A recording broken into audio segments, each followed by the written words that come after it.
I like to think that I know a little bit about SEO and that other people, majority of people are like, what is SEO? Or just kind of, they know about it and they read a lot about it, not sure what to believe. So wanted to get into my commandments for today and I only have about 10 minutes. So see if I can move through it.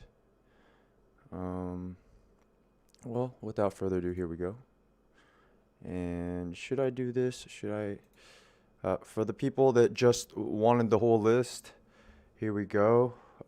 If you only have like 10 seconds and you're like, give me the list. Well, here's the list. You can screenshot it and I'll try to go over it. Number one, write a blog once a week.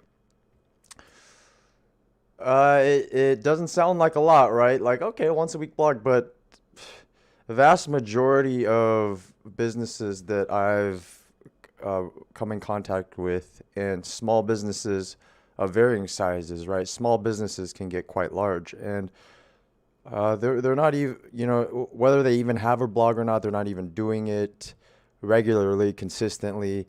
Of course, you have to start one and at least get to once a month. Before you can get to once a month, you have to just do it and have a process. And then before you can get to once a week. And if you ever want to go beyond that, you don't really need to at this point. Once a week will do it for most companies. And that's where it all starts, okay? You write that blog and then you repurpose the crap out of that blog. Turn that blog into a video. Turn that blog into a podcast, right?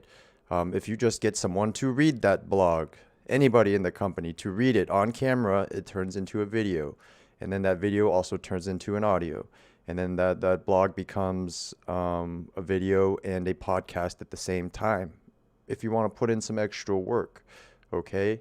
I, for one, if I made something like a blog, I want to get the most value out of it that I possibly can.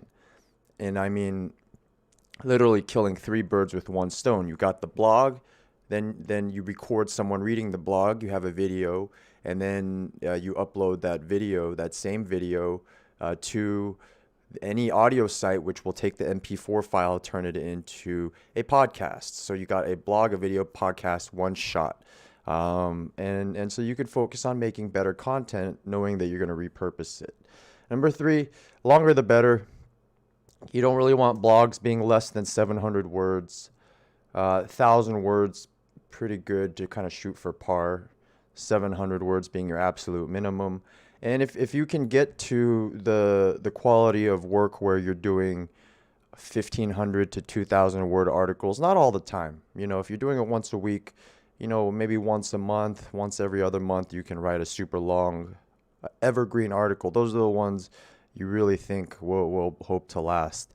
For example, if I'm working for a bankruptcy company, a bankruptcy law firm, that 2,000 word article might be everything you need to know about bankruptcy, right? Bankruptcy for Dummies.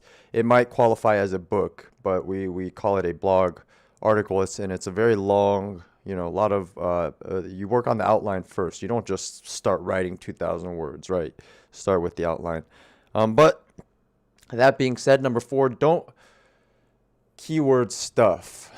Meaning, just because like let's say, I don't know, whatever your service is, wherever you're located at, car dealership in Kentucky, or personal injury lawyer, Dallas, or, whatever restaurant in Los Angeles or Orange County, whatever. Don't keyword stuff. Don't just copy paste your keywords all over. But that shit don't work. Google's algorithm reads as humans do, because Google employs humans to read things, and then Google programs its AI to react like humans. So just write for humans, write naturally. Keep your keywords in mind, right? Use them in obvious places like the title, and places where you would naturally mention your most important keywords, but don't quote unquote stuff them. Keyword stuffing may have worked in the early 2000s, but has not worked for well over 15 years, okay? So the title is super important. What you title your article, your blog, in most platforms such as WordPress, the title becomes the URL, although you can change both separately. So the title is one of the biggest ranking factors for your SEO. as well as your click-through rate. So those are both important because often you may have to sacrifice one for the other in terms of SEO ranking and click-through rate, right? Like the absolute best title, may not be the best SEO title, right? Like the title that just when you see it on Barnes and Nobles, in person, you're like, hey, that's a cool title. That may actually not give you the best SEO results. And so there is a massaging there, but there's also ones that may be good for both, right? So what do I mean when I'm talking about title? I'm talking about title of your blog article, the title which interchangeably and synonymously with your title tag, because the title, I should write this title tag / URL structure. Just mainly three things. Often when we say title, we use it synonymously with title tag, but it could be three different things, right? The title tag could be whatever you manipulate it to be because it's meta information, and the actual title of the blog, it's arguable where you want to put that in the first part of the blog or whatever. But as far as Google concerned, the title of your article is the title tag. Okay, when Google reads a web page, they read meta information, which is information human eyes cannot see, but it's in the background, and so the title tag becomes the title. When you Google a SERP, which is the search engine result page, what you see is a list of title tags and meta descriptions of the 10 results that come out on each Google search page. Okay, so the title is super important, but the click-through rate's also important. So you don't want to make like a spammy SEO, crafted title just to target some SEO keywords and sacrifice click rate, right? Because humans are going to be reading these too. So you want to make sure a human clicks on it. Then again, you don't want to target the human so hard that you forget Google is still a robot and needs certain keywords. And so it's a massaging. And while Google does not tell us exactly how its algorithm works, what Google has shared with us is best practices. And we have our own data. And then so from all that, we can kind of gauge our own, what actually affects and what doesn't affect, right? So number 6, don't clickbait too much. So off of what I just said, even though we're targeting humans, right?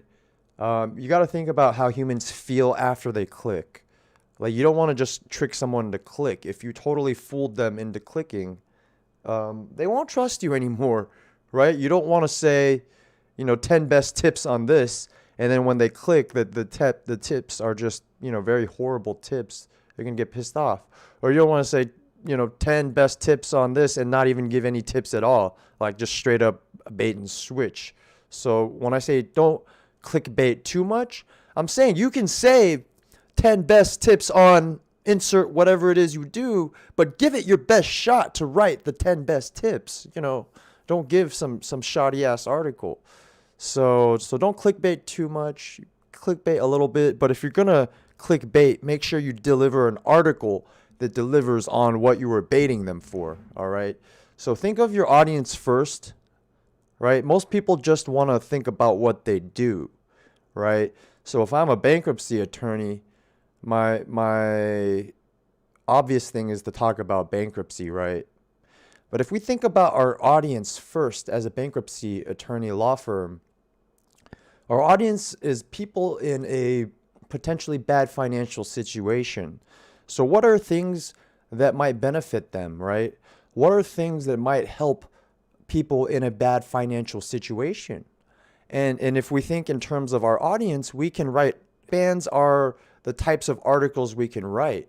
All of a sudden, if we're talking to people in a bad financial situation, we can then start talking about credit cards, don't spend money, how to save money, things not to do, how to avoid bankruptcy, right? Which is counterintuitive because we make money when people hire us for bankruptcy. So if we then write an article saying how to avoid bankruptcy, right? But counterintuitively, it still makes sense. Google, be quiet. Hey, Google, stop. I have an alarm set for my meeting, which starts in about 2 minutes. So I'm going to move through the next three very fast. YouTube videos and tweets help SEO. Okay, go back to the list. YouTube videos and tweets help SEO. So do those too. See you in 2 minutes. And meaning when you Google something, right? You sometimes, I don't know if you've noticed, a YouTube video could come up in the search results. A tweet could come up, right? Did you ever think about that? Won't go too much into detail. Just that if you put the same keywords in the tweet and in the Google video title, or I mean the YouTube video title, it will help SEO. It's not an exact science. There's a lot of details into it, but it's about as simple as that. Number 9, and this could qualify as number 1. So people who stayed this long, good for you. But you're about to get one of the most important pieces of information. Number 9, time on page is the most important metric as measured by Google Analytics. So if you're measuring KPI, if you want to tell a good writer from a bad writer, if you want to measure a good article from a bad article, measure the time on page from your Google Analytics. And last but not least, SEO is just one piece of the marketing pie. It's just going to be one source of your leads. And it could be your best source, but don't forget, don't put all your eggs in one basket. Just because you get page 1 ranking doesn't automatically equate into success. Been there before, sure I'll be there.